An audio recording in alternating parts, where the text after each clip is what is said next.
muy ejecutivo, digamos, muy ejecutivo en el buen sentido. Denme un segundo que es que quiero como cambiarles. Por favor. Listo. Entonces, quiero... Sí, se está grabando. Bien, les decía, buenos días para todos, para los que me acompañan y para los que no me pueden acompañar el día de hoy, pero que seguramente les va a quedar la grabación allí para que la puedan visualizar un poco. Muchas gracias, Mayerly, por su autorización. Bueno, le decía y le preguntaba a Gloria antes de iniciar si iban a estar en prospecta, porque pues el programa tiene pensado, de acuerdo a lo que dijo nuestro señor director, es que nos podamos reunir como programa y pues hacer un almuerzo donde podamos compartir experiencias y demás. En ese sentido, pues estoy de anfitriona en este congreso y pues ni más faltaba, aquí los espero con los brazos abiertos, trataremos de ser unos buenos anfitriones y pues estamos esperando más o menos entre 500 y 400 personas que están inscritas para nuestro congreso. Ese día pues vamos a participar con ponencia y demás. Entonces, voy a empezar a compartir pantalla. Creo que ahí están viendo mi pantalla. ¿Me confirman, por favor? Sí, señora. Gracias. Bueno, yo le titulé Desafíos del Comercio. Bueno, recordarles primero que debieron haberse inscrito por el campus para que este CIPA sea valedero. Entonces, agradecerles por su asistencia nuevamente y este CIPA lo he denominado Desafíos del Comercio Internacional. ¿Por qué lo he llamado Desafíos del Comercio Internacional? Porque, bueno, si bien es cierto, nuestro director en su segunda web nos trató escenarios muy importantes como que vamos a trabajar, como la ventaja competitiva, como las teorías de algunos autores, como las teorías mercantilistas, la ventaja relativa, el índice H, el mismo, digamos, de lo que trae la guía para trabajar de forma colaborativa, pues quise llamarlo así para que pudiéramos trabajar esos desafíos y he fijado 6 desafíos para tratar finalmente de articularlos con 2 temas que hacen parte de del último punto de la guía grupal que no se tocó en la web. Bien, entonces, digamos que un desafío son los aranceles y la guerra comercial.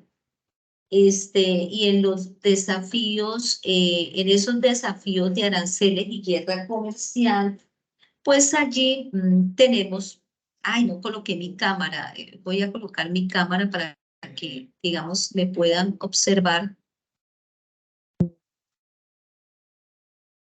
Digamos que la voy a dejar unos segundos, pero posterior la cierro para tener una mejor conectividad. Bien, he fijado 6 desafíos y voy a iniciar con el arancel y la guerra comercial. ¿Por qué el arancel y la guerra comercial?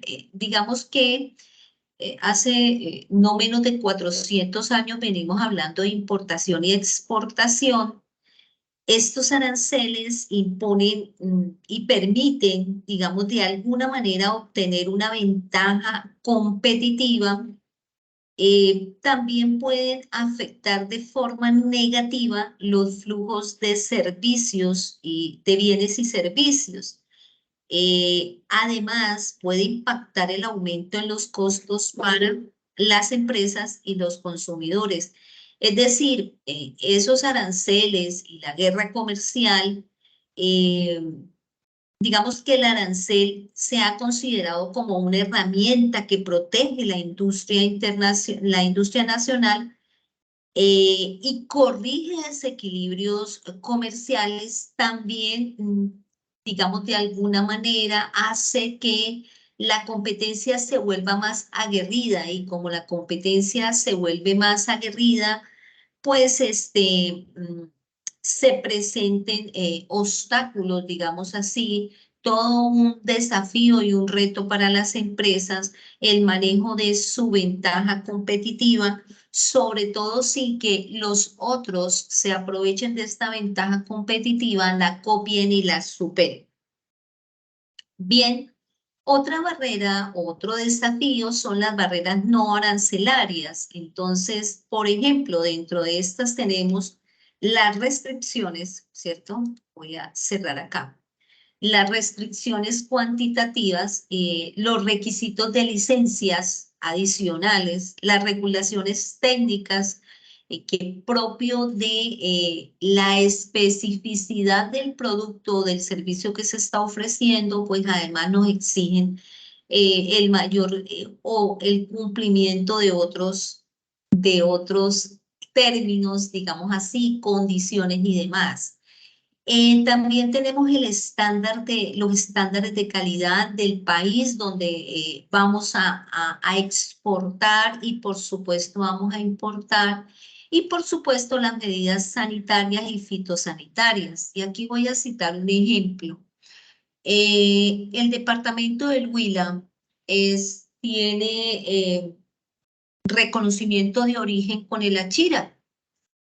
El bizcocho de Achira, tan famoso, ¿cierto? Pero el departamento del Huila no ha podido, digamos, exportar de forma muy frecuente y normal, con alta productividad para Europa. ¿Por qué? Porque Europa tiene una política y tiene una condición de una medida sanitaria y fitosanitaria en cuanto al manejo del queso. Y el Huila, pues, aún no se ha puesto al día con esta norma internacional, impidiéndole, pues, a ella que a pesar de que tiene el reconocimiento de origen en Colombia del bizcocho de Achira, pues no lo puede hacer porque hace parte el queso como uno de sus componentes para la producción de Achira. Bien, si bien es cierto, las barreras no arancelarias sirven para proteger la seguridad y la salud pública, también pueden restringir el acceso al mercado, sobre todo local, y y favorecer la industria nacional, pero además también puede complicar el proceso de comercio, limitar el acceso de las empresas a nuevos mercados. Digamos, de alguna manera le pide un mayor condicionamiento, perfeccionar los estándares de calidad y eso hace que pues le genere impedimentos, obstáculos o cuellos de botella a las empresas nacionales para competir en nuevos mercados. Digamos, el otro aspecto que he fijado aquí es la competencia de empresas extranjeras. Y entonces, para eso, pues, si bien es cierto, la competencia de alguna manera favorece a los clientes, también la competencia hace que se vuelva una amenaza a la supervivencia porque, porque hay precios más bajos, porque pueden presentarse productos más innovadores.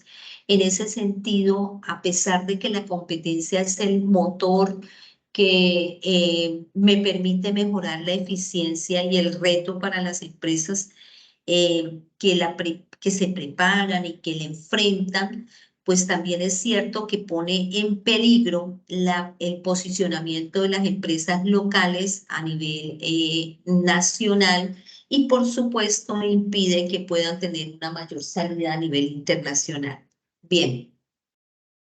Otro desafío que he puesto es las dificultades logísticas y de transporte. Si bien es cierto, el comercio internacional pues, involucra movimiento de bienes a larga distancia, eso también hace que ese movimiento a larga distancia, pues el paso entre una frontera y otra pueda ser lento, inclusive hasta más costoso, ¿no? También el hecho de la misma regulación de las diversas fronteras y el trámite aduanero. Vale la pena aquí a mencionar que hay infraestructuras muy deficientes. Entonces allí se generan conflictos políticos, desastres naturales, porque no hay unas buenas carreteras, porque los pasos son complicados, porque hay una amenaza de orden público, porque hay retrasos. Entonces, todo esto hace que se retrase la entrega de productos y en algunas ocasiones, pues algunos productos que son perecederos no lleguen en óptimas condiciones. Bien, el otro desafío del comercio internacional que he fijado en la volatilidad y el riesgo cambiario. Vale la pena establecer que en la volatilidad y el riesgo cambiario pues se presenta mucha especulación por la tasa de cambio, ¿cierto? Este es un proceso demandante, un proceso que desgasta y que puede distraer en algún momento el comercio de los diferentes negocios. En ese sentido, lo que debería hacer es que las empresas se dediquen a concentrarse en esas ventajas competitivas, a innovar, a propiciar la eficiencia en qué, en sus procesos para generar valor y para generar confianza, disminuir la incertidumbre, tanto para sus clientes como sus inversionistas. Vale la pena entonces acá mencionar o hago énfasis en que esas fluctuaciones en los tipos de cambio lo que van a hacer es generar incertidumbre, duda y el mismo riesgo entre el ingreso que se va a recibir y los costos que se pueden ver afectados por los cambios en las diferentes divisas o monedas. Bien, esa volatilidad puede hacer que los precios de los bienes y servicios varíen considerablemente y que las empresas tengan que estar replanificando, reorganizando, cuadrando, fijando de alguna manera los precios para poder operar a nivel global. Bien. También establecí como un desafío del comercio internacional la propiedad intelectual y el derecho de autor. En el comercio, pues ya, digamos, el comercio internacional y en sus sitios que se llaman de intercambio, que se llaman mercados, suele ser un detalle muy complejo el poder establecer la propiedad intelectual y los derechos de autor. En ese sentido, pues la falta de regulaciones claros y digamos que ahí hay un error, la falta de regulaciones claros hace que se presente mucha falsificación y piratería. Le decía que piratería está mal escrito allí. Entonces, digamos que estamos llenos de productos piratas y de falsificación. No sé si hace días se discutían los noticieros nacionales que ha bajado la venta de los sombreros costeños, el famoso sombrero costeño porque los japoneses están mejor, los chinos, perdón, corrijo, los chinos están produciendo, están haciendo un prototipo muy similar, pero que en calidad es diferente porque el nuestro es de un tejido especial, ¿cierto? Viene digámoslo así, de un tejido propio de la costa atlántica y ellos lo están produciendo sintético. Eso hace que ese sombrero sea mucho más económico y que la gente, pues, digamos, tiene una réplica muy similar con diferente calidad. Entonces, esa propiedad intelectual afecta al producto, a la empresa, a la ventaja competitiva, a esa capacidad de innovar. Recuerden que quizás una de las personas digamos, que más le hace daño a este tipo de comercio, pues es la imitación, ¿no? Imitación que en algunos casos es superior, pero en otros casos es inferior, como el caso que acabo de colocar del sombrero costeño. Bien, y entonces ahora sí voy a decirles por qué lo articulé de esta forma. Digamos, por qué hablé de los desafíos. Hablé de los desafíos porque esos desafíos, de alguna manera me estaban puestos como un reto, ¿cierto?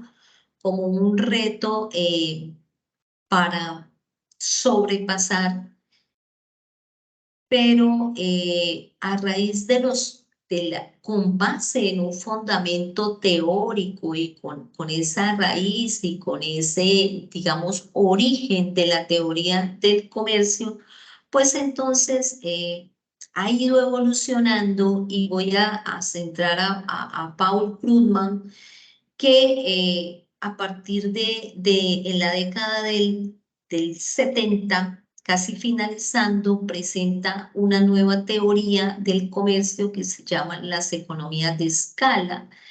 Y esas economías de escala, cómo las vivencia, cómo las expone, cómo las postula. Entonces, dice que a mayor volumen de producción, menores serán los costos. Y acá entonces hace énfasis en que, pues seguramente vamos a tener unas especializaciones, va a haber mayor integración en cuanto a la especialización y a la producción, porque se están generando a gran escala los costos, digamos que presentan una baja y hay una oferta pues mucho más diversificada. De alguna manera se ha llamado la nueva geografía económica, ¿no? Que pues le permitió a él ganar un premio Nobel en el 79. Y entonces aquí se han presentado como unas aproximaciones. Todos sabemos que en los puntos de la guía que vamos a tratar ahora, pues aparte de que hay que resolver unos ejercicios, pues debemos ser muy críticos, reflexivos frente a lo que, a las teorías, digamos, del pasado, como el mercantilismo, ¿cierto? A lo que tenemos hoy y cómo lo vivenciamos, cómo lo ejemplificamos, cómo lo traemos a nuestro contexto. Entonces, a raíz de eso, hay unas aproximaciones donde dice que la teoría del comercio se sostiene porque de alguna manera la exportación hace que se mejore la industria y pueda apoyarse en unas cuantas empresas importantes de la economía de escala. La economía de escala de alguna manera pues no la asume cualquier empresa, como tampoco asume cualquier empresa del comercio internacional, pero se tiene que tener ubicada una política comercial muy estratégica que consiste en que los gobiernos de alguna manera apliquen subsidios que puedan ser capaces de ayudar a incrementar la producción de esas empresas y que participen en mercados y en actividades muy crecientes. Todos sabemos que, digamos, nuestra exportación está basada en productos de orden primario. Es decir, nosotros exportamos productos que tienen muy poca transformación.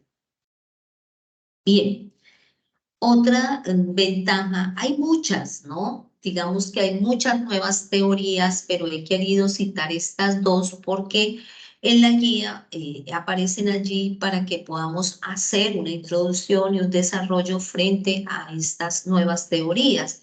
Entonces, pues he traído acá el diamante de Porter que Michael Porter establece en los años, en la década de los 90 también, eh, y el principal objetivo que tuvo es que las naciones podrían tener éxito si revisan las fallas de la competencia internacional, es decir, una debilidad del comercio la podría convertir en toda una oportunidad y por supuesto si yo la fijo o la fijo en un contexto internacional, en un contexto mundial, pues la puedo convertir en indudablemente en una fortaleza.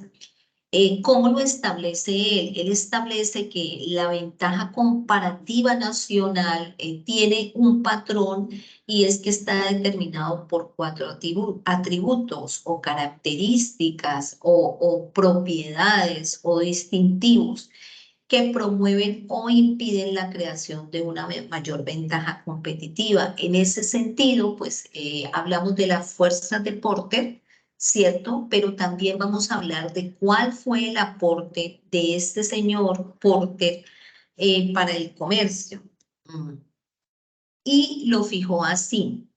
Él establece que se crea un sistema de refuerzo mutuo bajo el efecto de unos atributos que dependen del estado de otros. Y para ello, es decir, cómo están los otros y cómo puedo mejorar estos 4 atributos. El primer atributo del que habla es de la mano de obra calificada, que en eso, pues, nuestro país tiene unas potencialidades bien importantes en todo lo que tiene que ver con la formación para el trabajo. Aquí tenemos no solamente el SENA, sino otras instituciones de orden privado que se dedican a fortalecer y a mejorar la mano de obra calificada. También entonces habla de la industria, de las industrias conexas o de apoyo internacional, que estas industrias conexas y de apoyo internacional, pues están muy bien estructuradas, organizadas, la forma como impactan, como llegan. Son industrias que además de ser de apoyo, son muy fuertes en todo lo que tiene que ver con su valor de mercado, con su valor potencial. También establece la infraestructura adecuada de la industria. Entonces, cómo una industria hace que la actividad que desarrollan las diferentes empresas allí pues pueda potencializarse a través de unos distintivos que le dan facilidad para intercambiar, pero que además son seductores para no solo los clientes, sino para el comercio en general, tanto clientes, accionistas, proveedores y demás. ¿Por qué? Porque tienen un punto muy alto en lo que tiene que ver con la innovación, el desarrollo, la investigación. Y finalmente habla sobre la estrategia, que la estrategia debe estar apuntalada con la estructura y la rivalidad de las empresas y que establece, como ya son empresas muy bien organizadas, entonces ahora se dedican a conocer el mercado, viven de establecer cuáles son las necesidades más inminentes de los clientes, qué es lo que necesitan y nosotros estamos dispuestos a dárselo. Es decir, son empresas que tienen una cultura de servicio muy grande, pero además una cultura de creación, de innovación permanente para mantenerse en el mercado y subsistir digamos, sobrevivir a los diferentes embates del comercio internacional.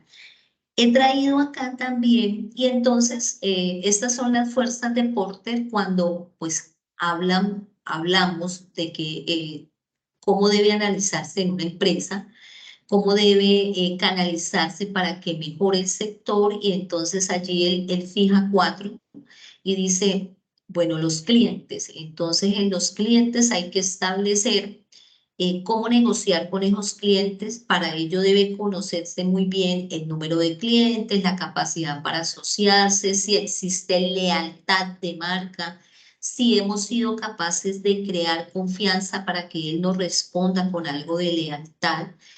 Este señor también entonces establece que los sustitutos podrían convertirse en una de sus fuerzas para potenciar la empresa. Entonces hay que establecer cuáles son los puntos débiles, los puntos fuertes. Hay que diferenciarnos todo el tiempo, hay que estar vigentes en el mercado, cómo ser mejores frente a la competencia y qué tan cerca estoy del líder del mercado, cómo lo puedo superar, cómo me puedo acercar más. También establece que el sustituto debe cubrir la misma necesidad y debe superarla, ¿no? Mejorarla. Entonces, por eso hablamos del sustituto de la panela, por ejemplo, voy a situarla acá que viene a reemplazar el azúcar y pues se comenta que la panela es mucho más sana para nuestro consumo, ¿verdad? Que genera menos dificultades en nuestro cuerpo. Bien, ahora es mucho más natural, más orgánica. Y también habla de los nuevos proveedores. Entonces, cuántos son mis proveedores? ¿Cómo están asociados? ¿Cómo puedo conformar alianzas? ¿Cómo puedo fortalecer mi mercado? ¿Cómo creamos un frente común para potencializar? También entonces cita como el último atributo para potenciar la empresa los nuevos competidores. Y para los nuevos competidores fija las barreras económicas, que son de las que hemos hablado un poco acá, las legales, las culturales y el conocimiento. Y voy a hacer referencia acá a las culturales. No sé si han consumido, pero yo creo que sí, no lo han consumido, por lo menos lo han escuchado. Sara. Sara es una empresa de capital español. Esta empresa de capital español tiene, para la conquista de sus mercados, tiene algo muy especial y es que ella primero va y estudia la cultura y conoce sobre ese mercado. Como produce ropa para dama preferentemente, entonces lo que hace es establecer los gustos de las damas y además cómo es su anatomía. Es decir, las latinas no tenemos una misma anatomía que las europeas, entonces empieza a diseñar con este tipo de características y conjuga y juega con todos estos aspectos de trascendental importancia para ella, ¿no? Sara se crea en España, debo decirlo también, pensando en las princesas. Recuerden que este es un país que trabaja los reinados y entonces Sara establece esas princesas cómo pueden laborar y cómo quiere uno verse como princesa y empieza a diseñar digamos, para toda la comunidad y para el mercado a partir de lo que se coloca los reyes y las princesas que hacen parte del reino español. Bien. Y finalmente quiero tocar un tema que hace parte de la guía, ya vamos a hablar de los temas de la guía, y es el comercio intraindustrial. Bueno, para hablar del comercio intraindustrial, entonces quiero fijar varias cositas acá y es lo primero que quiero establecer, es que eh, se establece como un comercio intraindustrial porque tiene un grado de diversificación. Discúlpenme un segundo, por favor. Mi batería se está agotando. Denme un segundo.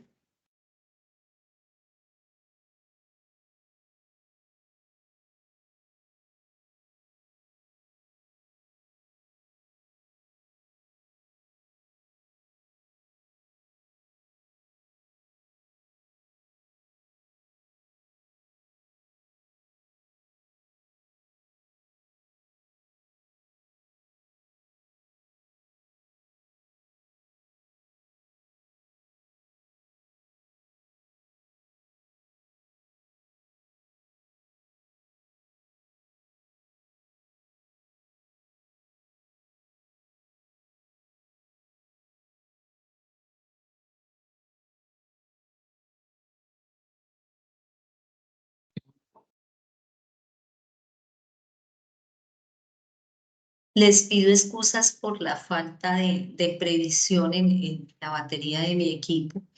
Y les decía pues que ese comercio está puesto bajo unos preceptos o está concebido bajo unos pilares. Y primero habla del grado de diversificación de las exportaciones, fijado como por el aspecto tecnológico, ¿cierto? Es decir, debe estar impactada la empresa, la actividad por un alto nivel tecnológico que indudablemente ayude a mejorar la producción y que permita que esa producción esté aspectada con la mundialización del intercambio. Es decir, tenemos una diversificación en la exportación porque además de que manejamos un alto componente tecnológico y de producción, pues tenemos reconocida cuáles son las características o cuáles son los atributos que requieren eh, los clientes y el comercio para mantenerse vigente. Además, entonces también dice que ese grado de diversificación disminuye la dependencia de la intraindustria. Es decir, ya no vamos a estar tan dependientes de la industria, ¿cierto? De todos los requisitos de la industria, sino que tenemos ya, digamos, canalizado y visualizado cómo producir de la mejor manera para tener digamos, unos productos más enfocados hacia las necesidades del mundo, es decir, se diseñan marcas y productos de talla mundial. Ahora bien, esa diversificación pues va a hacer que la fluctuación en los precios internacionales vaya a estar más condicionada, de alguna forma más controlada, porque hay asociación de los bienes primarios, hay un referente y un reconocimiento donde mis índices están digamos, cumpliendo con la necesidad, pero también están por encima de esa industria. Ahora bien, finalmente quiero decir acá que el comercio intraindustrial es importante, es significativo, porque además de que reduce la dependencia del sector primario, también facilita la integración comercial y regional mediante digamos, esa condición que yo tengo, ese valor preponderante que tengo en mis productos y en mi empresa hacia la producción, la creatividad, la innovación y el desarrollo, también hace que de alguna manera yo sea pionero y vaya avante, adelante en los costos de la estructura productiva relacionada con este tipo de intercambio. Es decir, hablamos de industrias y de empresas que manejan muy bien todo lo que tiene que ver no solo con la diversificación, sino con los gustos potencializados en la tecnología para facilitar, hacer que no solo el consumo, sino el acceso a estos productos sea mucho más fácil, rápido, económico y eficaz. Bien, ahora sí voy a tocar un poco la guía y entonces la guía me pide, pues tiene la parte individual y me pide que haga un cuadro de ventaja comparativo, aparte de que me pide pues que lea lo normal, que lea las unidades temáticas. Entonces también me pide que haga un cuadro comparativo y si se quiere, donde establezco el costo de oportunidad para cada producto en el país y se define y se produce cuál de los productos se genera o se fabrica de forma más económica o barata, que es de lo que explicó nuestro señor director en la web conferencia el día jueves. También entonces, y creo que pide otra resolución allí. No sé, perdón si he ido muy rápido, no sé si hay preguntas y eso me sirve para tomar un poco de agua.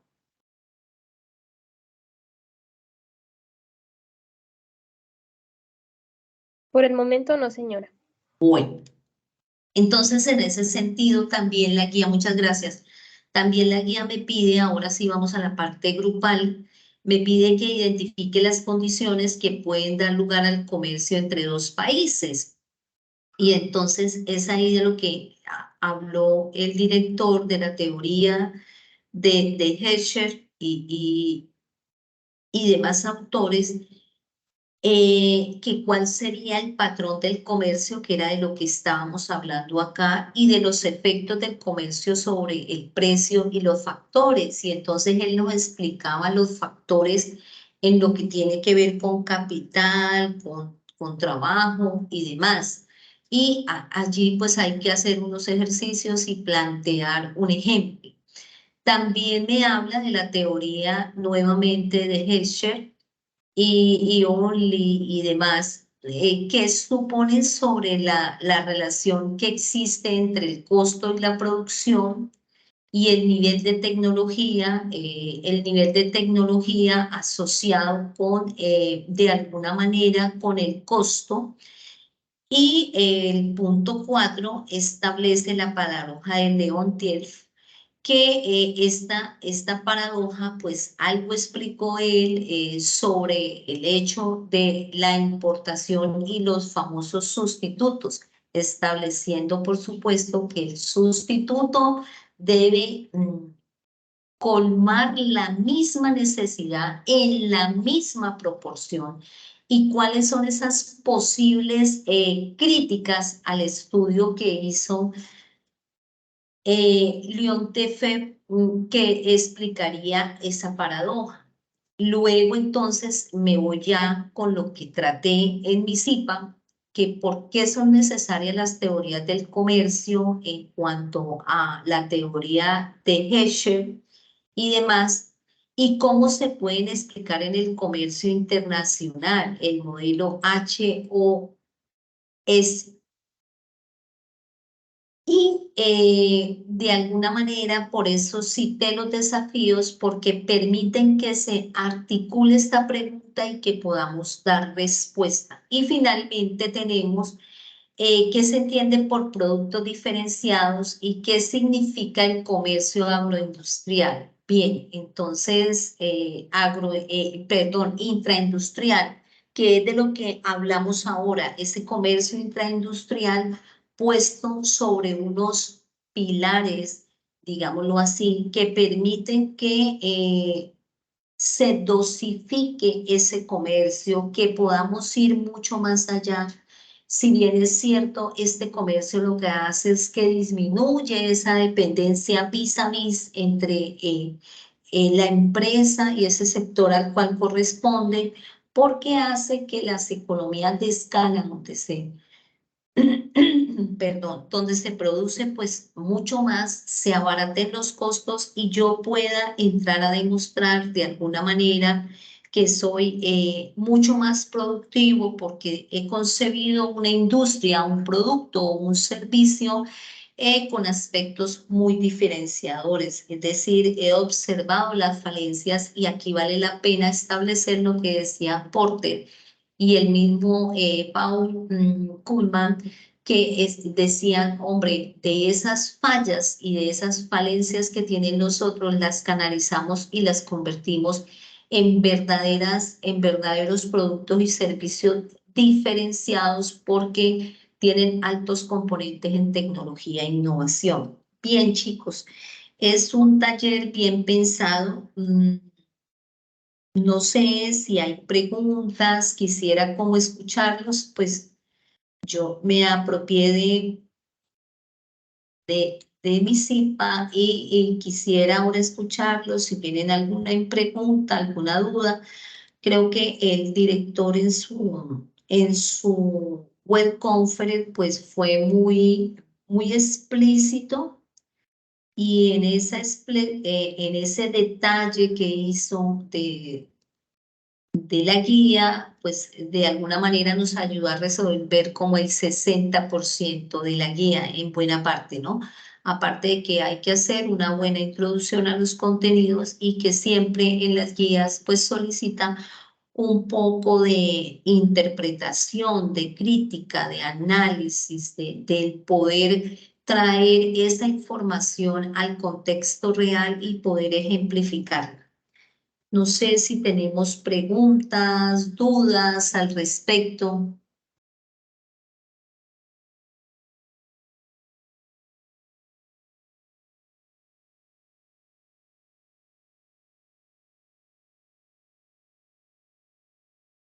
Por mi parte no hay preguntas, tutora. Muchas gracias.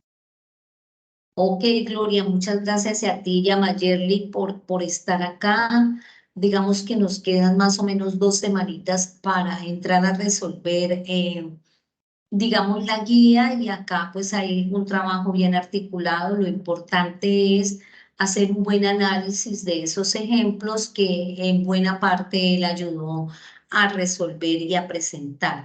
Agradecerles mucho por su asistencia y pues decirles que esta semana que viene no voy a estar tan atenta porque estamos en Prospecta y pues como les decía, somos los anfitriones, pero una vez se culmine el evento, es miércoles, jueves y viernes, pues estaremos tratando de ponerlo al día con esto. Pues sí, sí vamos a tener la interacción, no va a ser tan fluida y tan rápida, pero vamos a podernos poner al día. Nuevamente les agradezco por su asistencia y nos veremos para nuestro próximo CIPA. Buen día para ustedes. Muchas gracias, buen día. Muchas gracias, tutora.